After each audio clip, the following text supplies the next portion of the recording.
Bien sûr, de crypto, les infos crypto pour ceux qui n'ont pas le temps. Le dernier piège avant le crash final, les gars, on va parler de ça dans cette vidéo et je vais vous montrer surtout une donnée très intéressante qui vraiment nous dit que on n'a pas fini de voir la chute du BTC avec un BTC qui est plutôt stable ce soir. On est juste au-dessus des 26 000 $.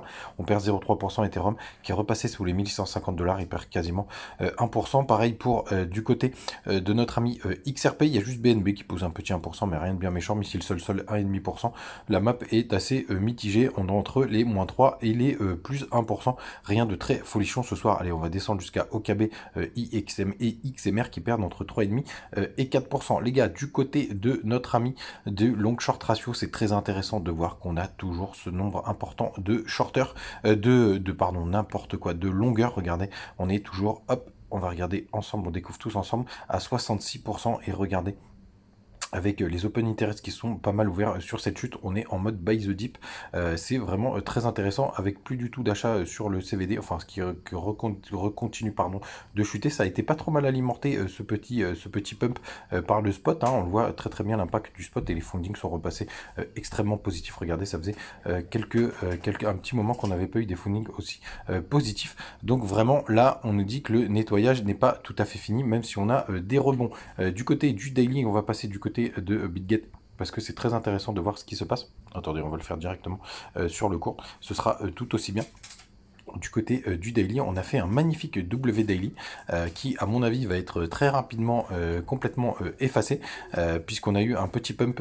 C'était dans la journée d'hier. On a redépassé les 26 500 $, si je ne dis pas de bêtises, si ça veut bien s'afficher. Hop, regardez comme il est beau. Alors, on le voit un petit peu moins.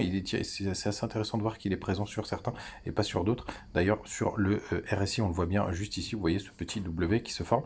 Et là, on est en train de complètement avaler le pump d'hier. Alors, évidemment, avec toute cette volatilité en ce moment, on a pas mal de variances. Alors pour l'instant les 0,38 de tiennent, mais vu les news internationales, vu toutes les tendances qu'on a actuellement, je ne serais pas surpris que ce petit pump soit un dernier petit piège avant d'aller rejoindre notre zone favorite entre les 0,5 de retracement et les 0,61 bits. Hein. Donc je redonne la target 23 569 $ et 21 655 $, où moi clairement ce sera vraiment pour moi la dernière zone la plus intéressante. Bien évidemment on peut aller plus bas, mais pour moi ce sera vraiment la très belle zone long terme. Si en plus quand on arrive dans cette zone, on arrive à nous faire une petite divergence sur le RSI, c'est-à-dire qu'on fait un plus bas sur le cours et qu'on n'arrive pas à faire un plus bas sur le RSI, peut-être le retest des 21,79, ça nous ferait retester ce petit WRSI. Ce serait vraiment une zone, vraiment une super zone pour le long terme, les gars. Donc je l'attends avec impatience, même si je reprends, vous le savez depuis hier, le DCA sur les Alpes. Petite vidéo aujourd'hui.